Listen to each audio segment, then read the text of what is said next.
Hello, hello, all. Welcome to Mysteries with Divina. I am your host, the Godmother of Mysteries, and today I have another story for you.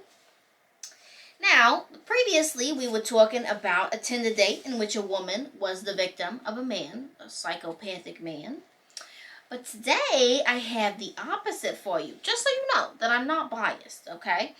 I have another dating app story gone terribly wrong in which the man fell victim to the psychopathic woman. Just so you know, it can happen to anybody, okay? So you have to be safe and don't trust anyone. But before we get into the story, today's riddle is, what is it that no one wants to have, but no one wants to lose either? Stick around until the end of the show to find out the answer. Alrighty, jumping into today's story. On December 15th, 2018, Shakira Graham, 24, and Michelle Cornwall, 27, met for the first time in person since they started speaking on Plenty of Fish in November. Now I'm going to stop here. Can I just say, with a name like Shakira, I was expecting to see some extremely attractive woman come across my screen, and instead I was faced with a mile-high forehead and a nappy wig from Amazon. Incredible. Moving on. Exactly when in November, I'm not sure. But they had at least been speaking to each other for a couple of weeks, maybe even a month or more. By all accounts, the date went well, and Shakira even spent the night at Meshach's home, located in Garfield Heights, Ohio, which he shared with his mother. His mother was out of town at the time. Meshach's mother last spoke to him on the evening of December 16th. She boarded a plane the morning of December 17th to get back home and landed at around 9:30 a.m.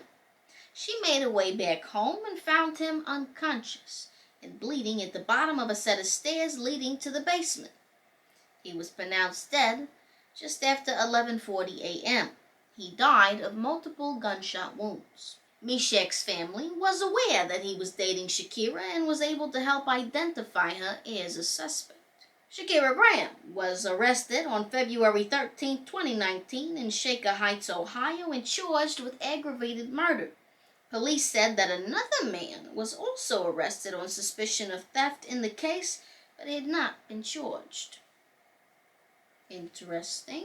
Now, you're probably wondering, well, what on earth happened between those 48 hours that she spent the night there? She supposedly had a good time, what happened? So, Shakira allegedly shot and killed Cornwall and stole 2 guns, a TV, 3 cell phones, and his mother's gold 2009 Honda Accord. Now I'm going to pause here for a second just to say, what? Okay, first of all, 3 cell phones. Most cell phones have tracking on them nowadays. Especially if they're like iPhones, which I feel like is probably one of the most stolen cell phones. There's tracking on those things. And then a car, also license plate, also able to be traced. I'm no expert here. I'm no criminal. I don't know about these things, but I find these things to be hard to sell. A car, I feel like you kind of got to know what you're doing there, like stripping it for parts or something. Interesting to me. Guns as well. If they're bought legally, also able to be traced. The only thing that I see here that couldn't be traced would be a TV. Shakira Graham, at this point 25, was sentenced to life in prison with a chance of parole after 25 years. Now think about this, people. She's 25 years old. She just threw her life away. She's not going to be able to get out until she's at least 50. And that's if they agree to let her go on parole. She did get life, So, it's just mind-blowing to me, the decision-making. What is the thought process behind something like this?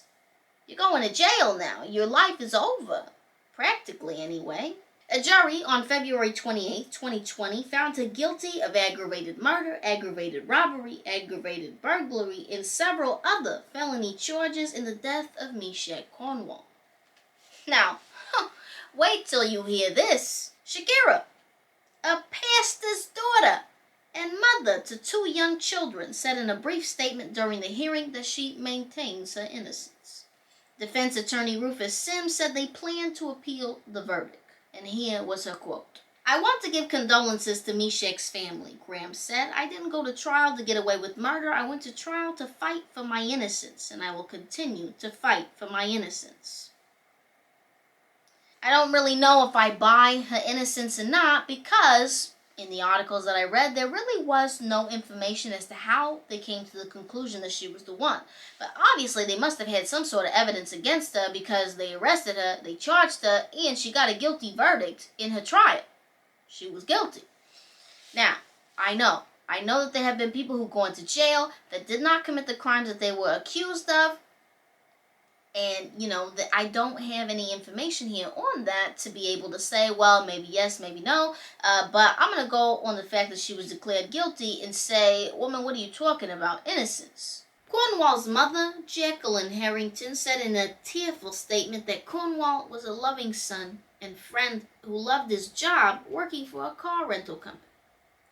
And a quote from her says, "He never forgot a birthday, Christmas, Mother's Day. My life is filled with sorrow and pain and everlasting yearning for what I can never get back." My heart truly goes out to this woman. I do not believe that a woman will ever recover from losing a child. I mean, any parent, father, mother. I don't believe a parent ever recovers from losing their child. I think that is probably the worst pain anybody could ever experience, is losing a loved one. And my heart really goes out for her, because it's a life-changing event. Assistant Cuyahoga County Prosecutor Brian Radigan said during the hearing that Graham conned Cornwall into believing they had a relationship. Radigan said she set Cornwall up so that she could rob him. My thing also is that if you're going to rob somebody, why do you have to kill them?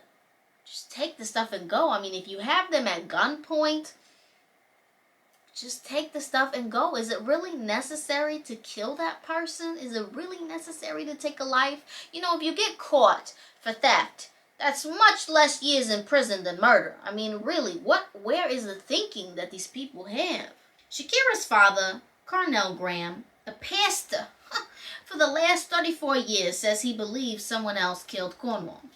I mean, I sympathize with this man as well, because it must be hard to come to terms with your child being a murderer, right? I mean, obviously, I think no parent really wants to believe that their child is capable of such a heinous crime, such a senseless, stupid crime. And his statement was, "I pray for her, I pray for the Cornwall family, and I pray that the person who committed this act is found." And that, my friends, is the end of the story. It's hard for me to wrap my head around certain details about this story, like being a pastor's child. Like, I know that sometimes there is that sort of reputation that, like, the pastor's kid is actually the most rowdiest kid of the bunch, but man, a murderer? Come on. As a fellow Christian myself, I'm going to say it right now. We do not claim her, okay? Another thing that I find amazing is that she's got 2 kids. Was she not thinking about her 2 children when she was doing this? I mean, get a job, people, really. I mean, why are you stealing from somebody else that's out working hard for this stuff? I mean, she didn't even steal very glamorous things, to be honest. I mean, like, even the car, for example, the car was 10 years old already. I mean, this is not no luxury vehicle that she's going to get a bunch of money for. It's just, you're stealing from other working class people. Other people, you should be doing the same thing. You should be out working for your own stuff. Leave other people's things alone. It just sickens me. It really does. Just as the last case that we saw with dating app situations, it's just so terrible to just prey on people like this. Somebody who's looking for love. Love, the most beautiful sentiment that you're supposed to have for somebody. Love. And you're taking advantage of that person and ending their life. I mean, I just have no sympathy for this woman. She got exactly what she deserved. Now, another detail that I could not find any more information on was this man that they talked about. I briefly mentioned him, that he was another person that was suspect in the crime, but that they had not charged him. I could not find any information as to whether he was charged, if he went to jail. I have no idea. This was something that piqued my interest because I had heard another case, and we might discuss this one to its full extent later on. But there was another case that I heard where a girl was using Tinder to set up dates with guys, and she would set them up to be mugged by her boyfriend. And so I'm just wondering if maybe this was a similar situation. She has a relationship, maybe even the father of her kids, I don't know. She's in a relationship, maybe her partner in crime, whatever. She goes, gets these men to fall in love with her, and then has the other guy rob them. I don't know. That's another thing that we really do not have the answer to, because there was no information provided on that. But I still thought it was worth discussing, still thought it was worth just honestly the sentiment of saying once again, please be careful, people. You just don't know. The internet is such a dangerous place.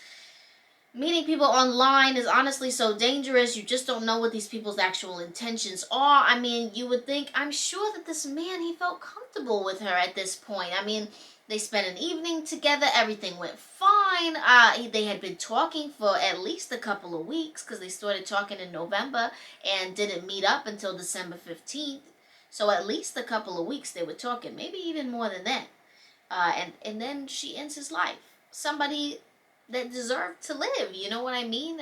27 years old, 27 years old. So young. Anyway, those are my thoughts. Let me know what you think as well. But before you go, the answer to today's riddle is a lawsuit, huh? Come on. I think these riddles are fun, okay? Anyway, thank you all for joining me today. Please don't forget to like, comment, and subscribe, and I'll see you all next time.